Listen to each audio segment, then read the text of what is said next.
Thank you, Jenny. And I have also been introduced as Jude Law. I'd also like to thank Jenny and the Greens for organising today and pay my respects to the Gadigal elders and for dignitaries here today. And the way cities are designed have a huge impact on people's health. As we know, Sydney is one of the world's most beautiful cities, and if the Venetians were in charge, we might be complaining about the number of gondolas and ferries on Parramatta River and the 10 million plus tourists each year. But let's look towards LA and their romance with the automobile. The people of New South Wales can look at LA motorways and only imagine our future.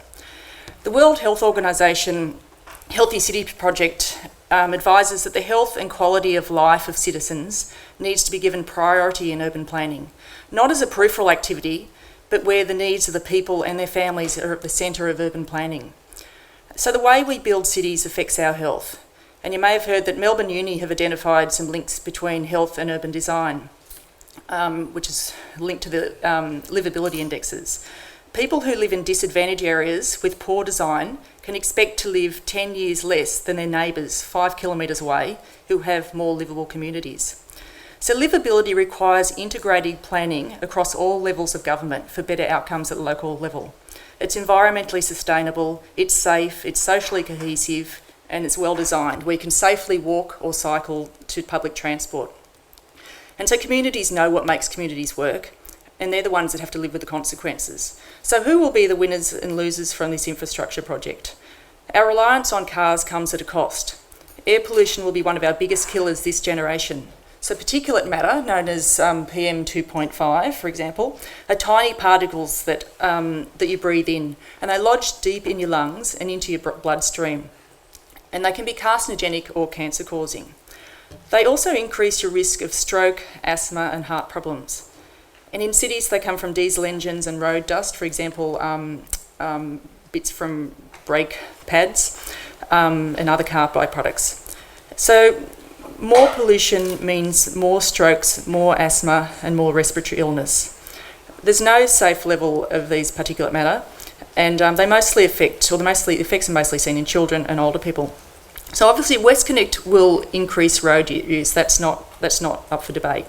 More cars driving further, more pollution.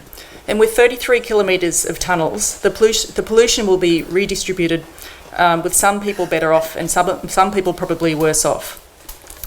The tunnels themselves, the entry and exit points and emission stacks are likely to have higher levels of vehicle emissions. And this is difficult to prove because the modelling is questionable.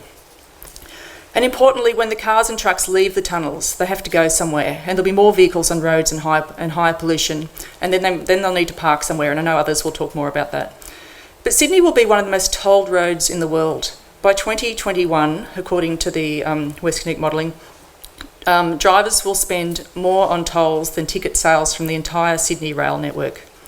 Some roads that are currently free will cost, and tolls will hurt the average family. The University of Sydney found there's a point at which people can no longer afford to use toll roads.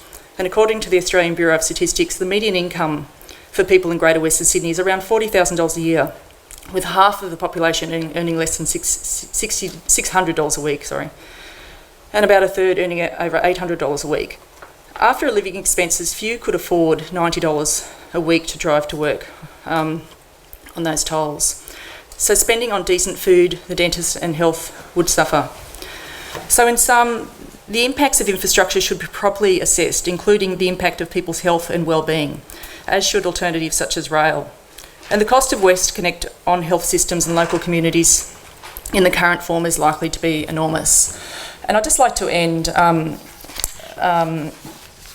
with some wise words from Dr. John Kay, who said last year, "If you can't build infrastructure safely, then don't build it." Thank you.